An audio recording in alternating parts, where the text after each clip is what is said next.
How to add favorites on ShopPay. Hello and welcome back to our YouTube channel How to Tutorials.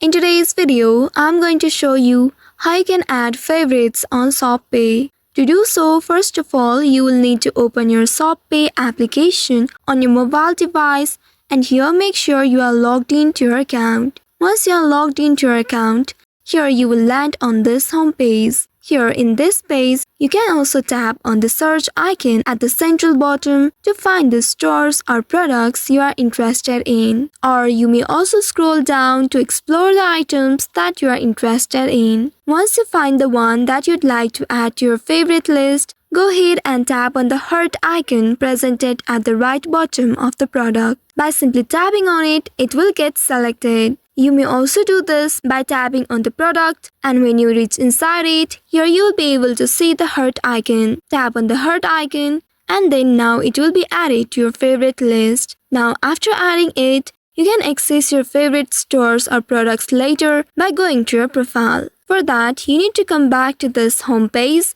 and on this home page, tap on the profile initial or the icon at the top right corner of your screen. Once you tap on it, here at the bottom, you will see this favorites section. Tap on this favorites, and here you will find all the products or items that you have added to your favorite list. These will help you keep track of items or stores you want to revisit or buy from in the future. So by following the steps, you should be able to add favorites on ShopPay. I hope this tutorial was helpful. If yes, don't forget to like, share and subscribe to our channel. Also hit that bell icon to never miss any updates from us. Thank you for watching.